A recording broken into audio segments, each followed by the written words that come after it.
Interdependence is the key to the existence of our world. In fact, our entire ecosystem and ecology runs on the concept of interdependence. And along with this comes the idea of a sustainable classroom. And the inevitable question that how is sustainability, where most people view this as only the United Nations 21 SDG goals, related to a classroom on its grassroots level where children will learn interdependence.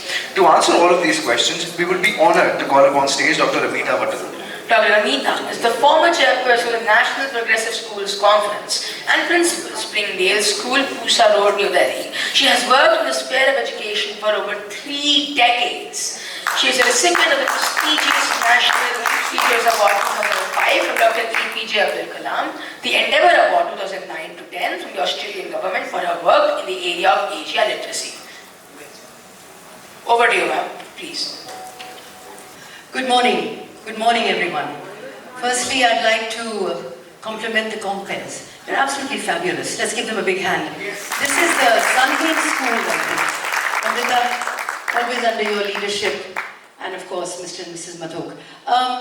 You know, Ravi, clap. Colonel, when Colonel Shekhar says to clap, you better clap. Or else. So, this is not part of the 10 minutes, Ravi. I'm scared of gentlemen with these flapping things. Right. Please. You know, Ravi is a gentleman in whom, a young man, in whom the two registers of life, action and thought meet. Give him a big clap. It's so fabulous to be here when I see people like Pramod, I see people like General Kulkarni, I see people here like my friend General Nair.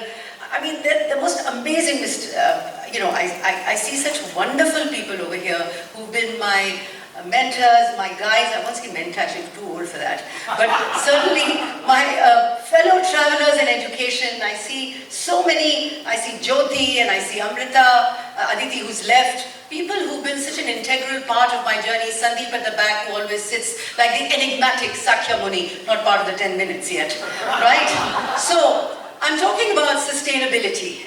And I feel that everything that we've talked about, unfortunately there's no PowerPoint. I believe in death by PowerPoint. So what I feel is that, what is the point of sustainability? What is the point of talking about fertility or people or CBSE or state boards if we're going to be underwater in any case? I think, unfortunately, I hope the gentleman from Maldives is not here because he'll be swimming around in the next 3 years or 4 years, right? And he won't be here, so Ravi should not call him to give the education awards. It'll be a problem.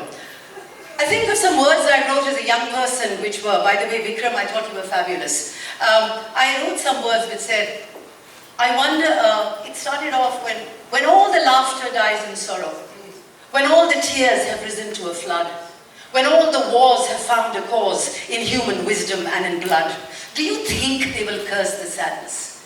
Do you think the eye will blink? Do you think they'll think of the madness? Do you even think they will think? When all the great galactic systems have sighed to a frozen hope in space, do you think there'll be semblance of beauty in the human race?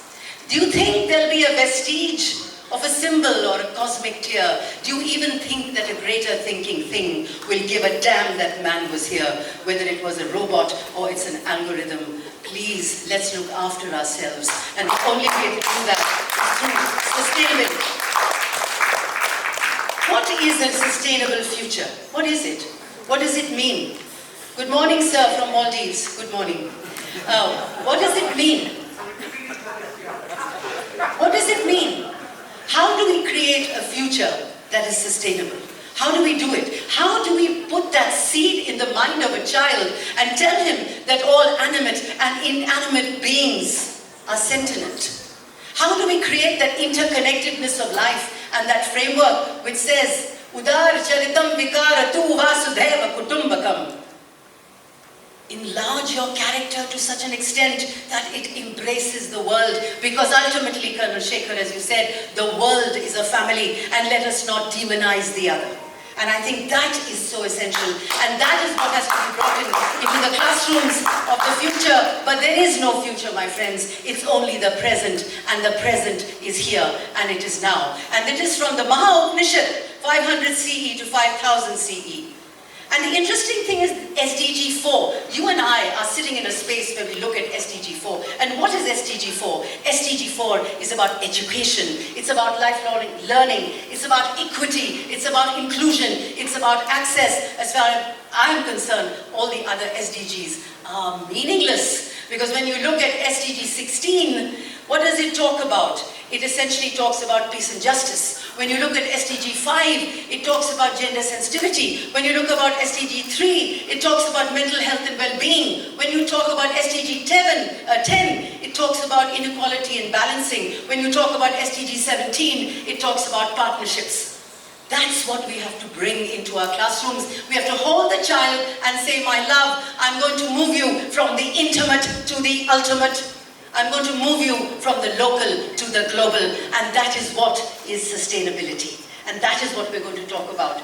We're all in this great cosmic soup together, you know, chairs and tables and atoms and possibilities and purposes and conversations. We're all in this cosmic soup. And this is the interdependences of SDG4. When I think of all these things, I think very interestingly about Edward Lorenz. What did Edward Lorenz say? He talked about the theory of chaos, and he talked about the butterfly effect. And what was the butterfly effect? That if a butterfly flaps its wings in the Amazon, there will be a storm, a tornado in Beijing. It may be a metaphor, but it means small things lead to very, very big things. Small events in your classrooms, your little activities that you're doing leads to very, very big things. There is a person who took the Hawaiian government to court for the Alala crow because the Alala crow had become extinct. It had become extinct. And somebody had to speak for that Alala crow. And so he went. Of course, he lost the case, but at least he went. So also, when the dodo died, the bird, the dodo, when it died, what died first? The dodo? No, the ecology of the dodo died. The habitat of the dodo died. That's what we have to think about. What did China do in 1997? I lived and worked in China for 5 years. I speak fluent Chinese. And let me tell you that in China at that time, the Three Gorges Project, they took 3,000 Han Chinese and they moved them to the north of China. And they completely shook up the balance of the Yangtze River. And they say that the rotation of the earth was affected because of the weight and the height of the Yangtze River. And today China sees the maximum floods. You will hear about it, you know. It's got rid of so much. So what is the point that is being made here? Every time that your child sits in a physics classroom and talk about heat, light and electricity, do you talk about sustainability? Do you say that every time you put on that light and you forget putting it off, there is a farmer in Dhanbad whose lungs are filled with coal, who's going down into that coal mine, coal shaft will be dead, and the coal barons will not bother about his widow or his 5 children. Do you, every time that your child, when you are doing duty at interval and you're roaming around and you see a child wasting food in the tiffin, do you remind him that there is a farmer in Terai standing in 3 feet of water with leeches that is taking out the blood, and that he will have committed suicide because the distribution lines of Shining Bharat have not reached the last person. And so he is directly connected to that suicide. The wonderful jeans that you wear of $300, $400, $500. Do you think of that Bangladeshi woman whose hands are dyed in indigo? Whose hands are dyed in indigo and she's working for 28 takas a day, but we've got this $300 jeans on. Do we think of the interconnectedness of life? Who are you? Who am I? Who are we together? Said a rabbi. You know, you're sitting on this chair. Frankly speaking, you didn't create that chair. You're wearing the glasses without which you cannot see, and those glasses have been invented by somebody else. You're wearing a sari that you're so proud of. It's so fantastic. It's Maheshwari, but you never wove the darn thing. What am I saying? Even the blood and bones in your body don't belong to you. They belong to an act of love or an act of sex between our parents that created the blood and bones. Who are we? Who are you? Who am I together? And that is the sustainability you have to bring into child every time that the child thinks of where is he? Let me just come back to an important point. I am trapped. Did you see The Matrix? Did you see a film call the Matrix. I constantly feel I'm living in a stimulator of stimulated reality. I'm in a Netflix. I'm in Shadi.com. I'm in Swiggy. Oh, for God's sake, there is somebody telling us what to eat. There's somebody telling us what job to take. There's somebody telling us who to vote for. There's somebody telling us who to marry. There is somebody telling us how to move, Google. There's somebody telling us what to watch. I love to watch Radhe Krishnan all the time. There's somebody telling us what to watch in Netflix. The point is, we are caught up in these algorithms. Can we put human beings and purpose and passion in the center and look at these algorithms that we are floating around in and see where are we going from here? We talk about education 4.0, we talk about education 2.0, we talk about education 3.0, India in its villages, and I know because I have worked there, I work with the marginalized, I work with the poor. We haven't even reached education 2.0 in many parts of India. Let us ask our government that for God's sake start. Okay, roads are good. Set up highways of networking. Set up highways where we can connect with each other through free Zoom, through free Google, through free devices, so that our children to the last point can reach us. It is so essential that we ensure that we are digitally connected in a certain sense. Otherwise, what is sustainability all about if there are no connections? And the last child has to be connected. So when I think about these things, I also think that you and I are, what is the time? How much time do I have? 1 minute. I'm wrapping it up. Let me just tell you, think, you are so powerful. We are so powerful. We're like the Buddha. We're like the Christ. We're like Muhammad. We are like the most wonderful human beings. Ramakrishna Paramhans. We are teachers. And what did they do? They had people coming to them who were rich, who were poor, who were maimed, who were lame, who were sick, who were well, who were from one caste or another caste. They had no attendance registers. They had no blackboards. They had no smart boards. They had no digital devices, and yet they changed the lives of millions. And how did they do it?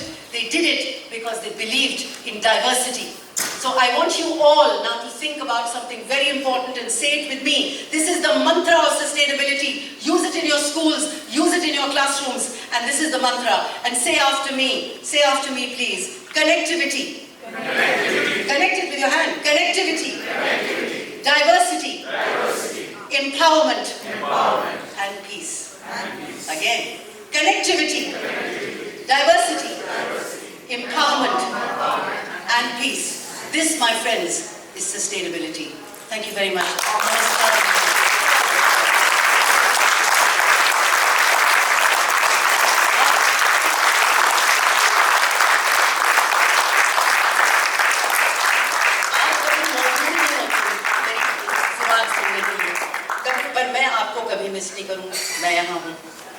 Thank you so much. Thank you very much. God bless you. Thank you, Ravi, for giving me this fantastic opportunity. So kind of you. Thank you.